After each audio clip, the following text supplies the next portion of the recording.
ఇంట్లో కూర్చుని ఇంగ్లీష్ నేర్చుకోవాలనుకుంటున్నారా? అయితే వెంటనే మా స్పోకెన్ ఇంగ్లీష్ క్లాసెస్‌కి కాల్ చేయండి. నమస్తే రమగారు. నమస్తే జయ. రమగారు ఏదైనా మంచి స్టోరీ చెప్పండి. ఒక ఊళ్ళో నారాయణరావు అని ఒక ఆయన, ఈయన ఒక నాయుడు. తర్వాతేమో షేక్ మదీనా అని ఒక అతను. తెలుస్తుందిగా పేరుని బట్టి. అంతే. వీళ్ళిద్దరూ చిన్నప్పటి నుంచి స్నేహితులు. మదీనా కొంచెం దురుసువాడు, నారాయణరావు కొద్దిగా మృదు స్వభావం. దురుసువాడైనా కూడా వీళ్ళిద్దరూ ఫ్రెండ్లీగానే ఉండేవాళ్ళు. చాలా విషయాల్లో వ్యాపారాలు అవి చిన్న చిన్న వాటాలప్పుడు కలిసేవాళ్ళు. ఏదైనా వ్యవహారం ఉన్నప్పుడు కలిసి మాట్లాడుకునేవాళ్ళు. తర్వాత ఒకళ్ళకి మీద ఒకళ్ళకి ప్రీతి ఉండేది. ఇంకా ఎలా ఉండేదంటే, నారాయణరావు ఏదైనా యాత్రలకు వెళ్తే తన పొలం పుట్ర వ్యవహారాలన్నీ ఈ మదీనాకు అప్పచెప్పేవాడు. మదీనా కూడా యాత్రలకు వెళ్ళేవాడు వాళ్ళ అమ్మని తీసుకుని, దర్గాలు అవి చూడడానికి. అలాంటివి అప్పుడు ఆ రోజుల యాత్రలు అంటే 10 నెలల రోజులు పట్టేసేది కదా. తన ఇల్లు వాకిలి గొడ్డు గోదా పొలం వ్యవహారం అవి నారాయణరావుకి అప్పచెప్పేవాడు. అంత స్నేహం అనమాట. ఆస్తులు అప్పచెప్పడం అంటే స్నేహం కదా. అయితే అప్పుడట ఈ షేక్ మదీనాకి ఒక పింతలు ఉండేది, దూరపు ఆవిడ. ఆవిడకి పిల్ల జల్లా లేరు, భర్త కూడా గతిచ్చాడు. ఆవిడకి ఒక 3 ఎకరాల పొలం ఉండేది. అయితే ఆవిడని చూడ్డానికి వెళ్ళినప్పుడల్లా పళ్ళు పాలాలు పట్టుకెళ్ళి మొగుడు పెళ్ళాం ఇద్దరు, నువ్వు నా దగ్గర వచ్చి ఉండు, నీ పొలం నా పేరుని రాసి నీకు ఆ ఒక ముద్ద నేను వేయకపోతానా, ఇట్లా ఒంటరిగా ఎందుకు పడుంటావు ముసలిదానివి అనేవాడు. అనగా అనగా అనగా అనగా అనగా ఈ ముసలావిడికి నేను చేసుకోలేకపోతున్నా, ఒంటరిగా ఉండలేను, అక్కడికి వెళ్తే కోడలు ఒక ముద్ద వేస్తుంది అని చెప్పి ఇక్కడికి అనుకున్నాక ఈ మదీనా గారు చాలా ప్రయత్నం చేసి ఆ 3 ఎకరాలు తన పేరు మీద రాయించుకున్నాడు. ఆ ముద్ర పడిన దగ్గర నుంచి ఇక మొదలు ఆ ముద్ద వేసే బాధ కష్టంగా ఉంది వాళ్ళకి. ఏదో ఒకటి అనేది కోడలు బేగం గారు తిట్టేది, విసుక్కునేది, ఈవిడ ఒకటి తగలబడింది అనేది. అంతకుముందు చక్కగా స్వీట్లు గీట్లు చేసి పట్టుకెళ్ళి మంచిగా షీర్ కుర్మాలు అవి పెట్టేవాళ్ళు.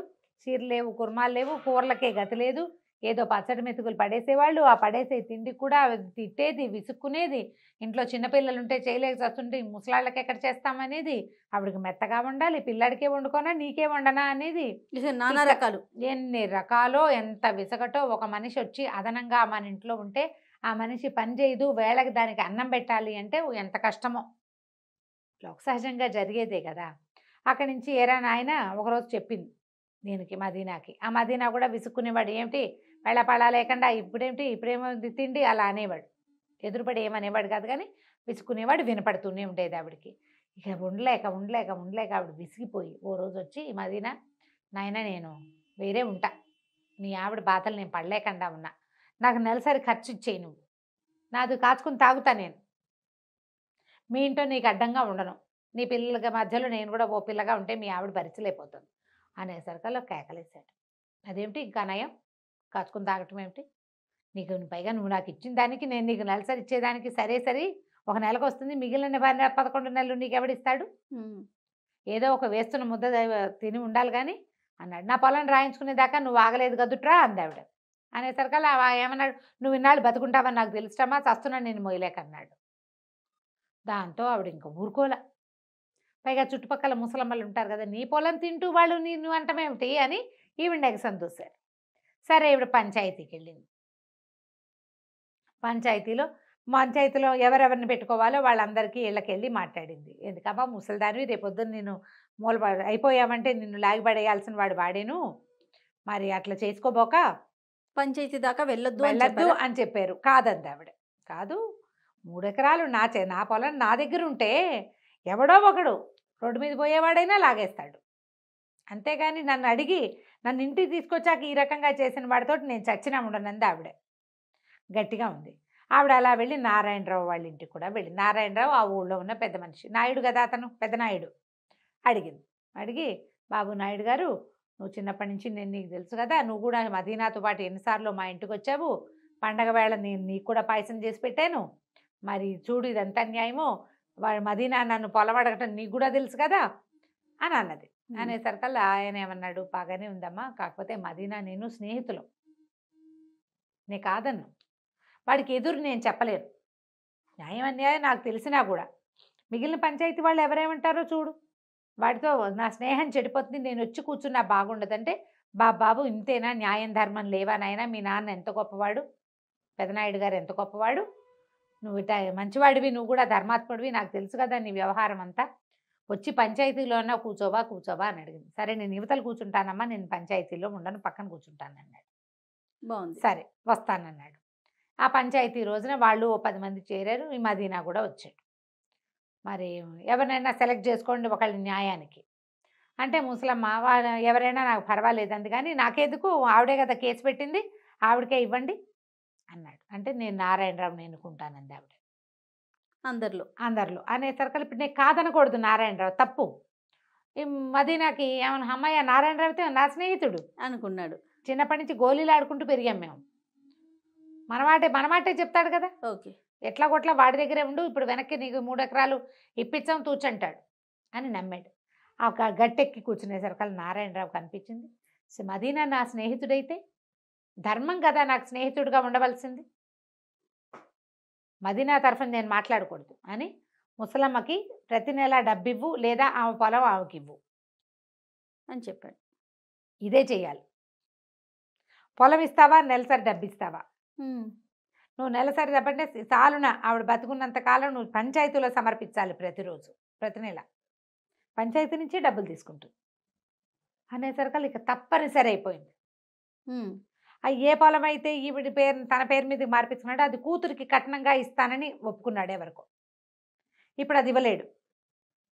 నెల నెల ఒక 5 రూపాయలు 4 ఆ రోజుల్లో రూపాయలే కదా, ఓ 3 రూపాయలు తెచ్చి ఇక్కడ పెట్టాలి. ముసలమ్మ ఆవిడ కాచుకుని తాగుతుంది వాళ్ళతో సంబంధం లేకుండా. ఇక నా ఎంత కోపం వచ్చిందంటే మదీనాకి దౌరవరా దుర్మార్గుడు, చిన్నప్పటి నుంచి నేను స్నేహంగా ఉన్నాను, ముసలిదాన్ని వాడి దగ్గరే ఉండవమ్మా అని చెప్తే సరిపోయేది కాదు అని చెప్పి పిచ్చి కోపం వచ్చేసింది. ఏమంటే బాగున్నారా అని అలాంటి దాంట్లోకి వచ్చేసారు వాళ్ళు. కనపడితే పలకరింపు తప్ప ఇక మళ్ళీ నారాయణరావుతో స్నేహాన్ని నెరపల. కొద్ది రోజులు కొంతకాలం గడిచాక ఈ నారాయణరావు 2 మైసూర్ ఎడ్ల జతను ఒకదాన్ని కొనుక్కొచ్చాడు. 2 ఎడ్లు ఎంత బాగుండేవో, భలే అందంగా ఉండేవి. అయితే ఏమైంది, ఆ ఎడ్ల జతలో ఒకటి కొంచెం ఓ ఏడాది పాటు బండికి కట్టారు, బాగా తిరిగినాయి, ఊళ్ళో అందరి దృష్టి వాటి మీద ఉండేది, ఎంత అందమైన జంటో అవి.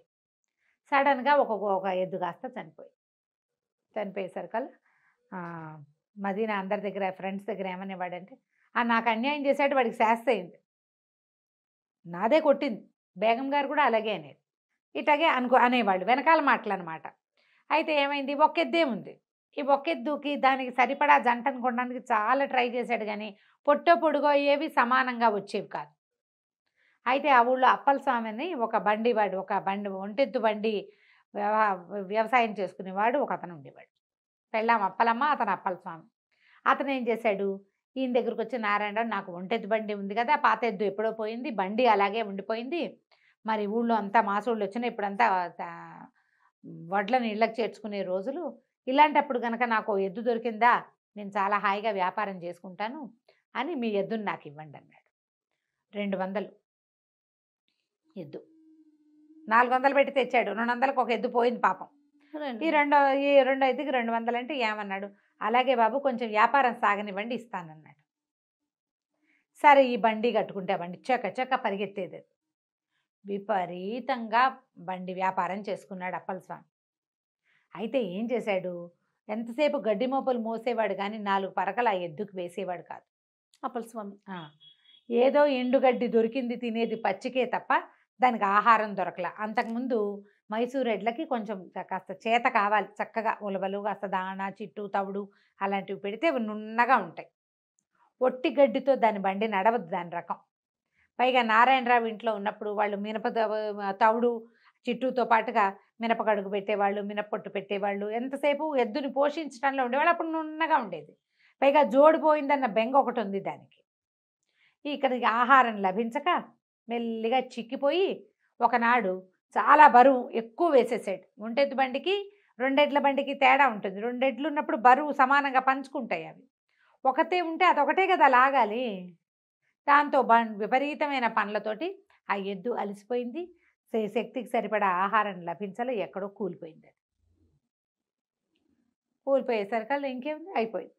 ఎద్దు చనిపోయేసరికల్లా వీళ్ళు ఏమన్నారు, చచ్చుడు ఎద్దునిచ్చాడు నాకు నారాయణరావు అని తిట్టిపోశారు. నారాయణరావుకి ఏం తెలుసు, ఆయనేమో మాసోళ్ళ కోసం డబ్బులు వసూలు చేసుకోవడం కోసం వచ్చాడు. 200 ఇస్తానంటే కదా అంటే ఏంటండి భలేవారు మధ్యలో కూలిపోయింది ఆ ఒడ్లు ఇంటికి చేర్చినప్పటికి దేవుడు కనపడ్డాడు మాకు చచ్చిపోయిన ఎద్దుకు డబ్బులు ఎందుకు ఇస్తాం మేము చచ్చినా ఇవ్వమన్నారు. పోనీ వదిలేదంటే 200 చేదా నెలకి 3 రూపాయలు ఒక మనిషి ఖర్చు అవుతుంటే 200 ఎన్ని రోజులకు వస్తాయి ఎంత డబ్బు. అక్కడి నుంచి అతను వదిలిపెట్ల. ఈ లోపల ఏంటంటే వీళ్ళే ఏదో నారాయణరావే ఎద్దుకేదో చేయించాడని వీళ్ళు అప్పల స్వామి ఏదో చేసేసాడని వాళ్ళు ఇలా నానా రకాల మాటలు పుట్టినాయి. పంచాయతీకి వెళ్దామన్నారు. పంచాయతీకి వెళ్దామంటే ఈ లోపల ఏమైంది అక్కడంతా ముందంతా మదీనాకి శత్రువులందరూ మదీనా శాస్త అయింది అనుకున్నారు. ఇప్పుడు నారాయణరావుకి ఒకళ్ళిద్దరు శత్రువులు ఉన్నారు. అప్పల స్వామి ఎలాగో ఉన్నాడు. ఈసారి మళ్ళీ పంచాయతీ పిలిస్తే షేక్ మదీనా కూడా పెద్ద మనుషుల్లో ఉన్నాడు. ఈ అప్పల స్వామి ఏమనుకున్నాడు మదీనాకి ఇది వరకు నారాయణరావు ఎదురు తీర్పు చెప్పాడు. ఇప్పుడు కనుక మదీనాని మనం జడ్జిని చేస్తే పంచాయతీ పెద్దవాడిని చేస్తే అప్పుడు నారాయణరావు రోగం కుదురుతుంది అనుకున్నారు. అనుకుని మదీనాతోటి మాట్లాడాడు. బాబు నువ్వు నాకు పంచాయతీ పెద్దగా ఉండమంటే పంచాయతీ గట్టు ఎక్కుతుంది ఒక పెద్ద వేప చెట్టు దాని కింద వేసిన గట్టు. ఆ గట్టు ఎక్కుతుంటే మదీనా కనిపించింది నారాయణరావు ఎవడు నేనెవడు ఈ అప్పల స్వామి ఎవడు న్యాయం ధర్మం కాదు ఉండాల్సింది. మంచిగా ఈ గట్టు అంటే ధర్మం ఇది ఎక్కటం ఒకడికి ధర్మం చెప్పడం అంటే నేను ఆలోచించడం ఏమిటి ధర్మం ఏది చెప్తే అదే చెప్పాలి. అటు మెట్లెక్కేటప్పుడు ఉన్న నవ్వు తిరిగేటప్పటికి లేదు మెట్లెక్కి ఇటు తిరగాలి కదా మన వైపుకి. మనం గట్టుకి మెట్టెక్కి ప్రజల్ని మొహం చూపించడానికి ఇటు తిరిగాడు ఇటు తిరగంగానే బిగిసిపోయాడు. నారాయణరావు ఎద్దు అప్పల స్వామి తీసుకున్నాడు. ఈ 1-2 నెలల నుంచి అతను ఎంత వ్యాపారం చేశాడో ప్రపంచానికి తెలుసు. ఎద్దు చనిపోవడానికి కారణం ఇప్పుడు పంచాయతీ వాళ్ళు కూడా 2 రకాలు చెప్పారు. ఎద్దటాకు చచ్చిపోయింది కాబట్టి నారాయణరావు కొంత బేరం తగ్గించుకుంటే బాగుంటుంది 200 కాకుండా అని.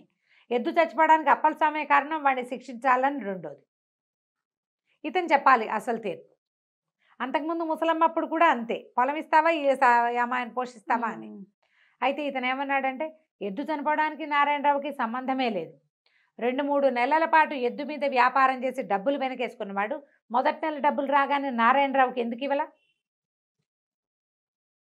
ఎద్దుకు ఆహారం పెట్టకుండా చంపేసినందుకు మనకు సంబంధం లేదు. ఆ పాపం వాడిది. దాంట్లో ఎవరూ భాగం తీసుకోరు. నారాయణరావుకి 200 కట్టి తీరవలసిందే. పంచాయతీ చెప్తే ప్రభువు చెప్పినట్టే అంతే. ఈ పంచాయతీ గట్టు దిగిన ఆ మదీనా వెళ్ళి నారాయణరావుని కావలించుకున్నాడు. నన్ను క్షమించు ధర్మంలో ఉన్న విలువ ఏమిటో గట్టెక్కాక కానీ నాకు అర్థం కాలేదు. ఆనాడు నువ్వు నా వైపు వహించలేదని నేను అనుకున్నాను. ధర్మం వైపు వహించావని నాకు ఇవాళ అర్థమైంది అని చెప్పి అప్పటి నుంచి మళ్ళీ స్నేహంగా ఉండటం మొదలుపెట్టారు. ధర్మానికి ఉన్న విలువది. దాని వైపు నిలబడ్డవాడు కాలక్రమానైనా వాడి ధర్మం ఏమిటో మిగిలిన వాళ్ళకి అర్థమవుతుంది. బాగుంది కదా కదా. చాలా బాగుంది రమ్మగారు. నమస్తే.